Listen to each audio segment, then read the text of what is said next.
പ്രബുദ്ധ ചിന്തകനും സന്യാസിയും കേരള നവോത്ഥാന ചരിത്രത്തിലെ ഒരു സാമൂഹിക പരിഷ്കർത്താവുമായ ശ്രീനാരായണ ഗുരു ചിങ്ങമാസത്തിലെ ചതയം നാളിൽ ജനിച്ചു. തിരുവനന്തപുരത്ത് ചെമ്പഴന്തി എന്ന ഗ്രാമത്തിലെ അതിപുരാതനവും സമ്പന്നവുമായിരുന്ന വയൽവാരം എന്ന പ്രശസ്ത ഈഴവ ചാന്നാർ കുടുംബത്തിൽ മാടനാശാന്റെയും കുട്ടിയമ്മയുടെയും മകനായാണ് ഗുരു ജനിച്ചത്.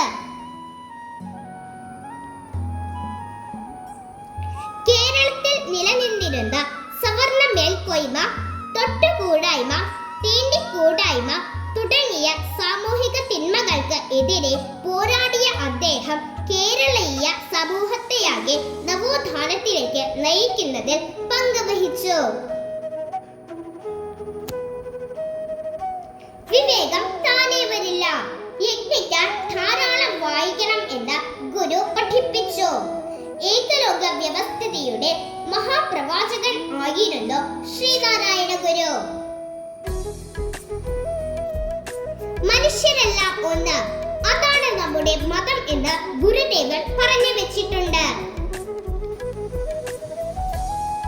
എല്ലാവരും ആത്മ സഹോദരർ എന്നതാണ് ഗുരുവിന്റെ ജീവിത ദർശനം.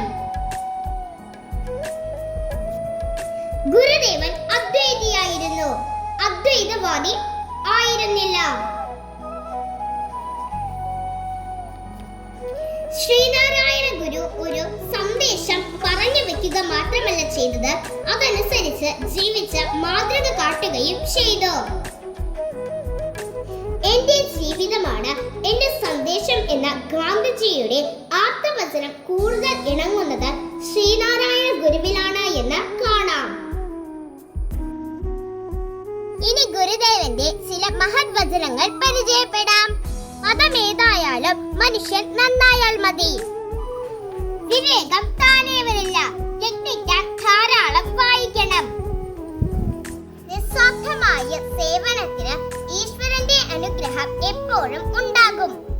മടിയന്മാരായി ജീവിക്കുന്നത് നീതിക്ക് നിരക്കാത്തതാണ്.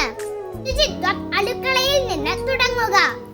ഭക്തിയില്ലാത്ത ജീവിതത്തിന് ഉപ്പില്ലാത്ത ചോറ് കൊടുക്കണം. ശീലിച്ചാൽ ഒന്നും പ്രയാസമില്ല, തീരും നടക്കാം. അനാവശ്യമായ പണച്ചിലവ് ഒരു മംഗളകർമ്മത്തിനും പാടില്ല.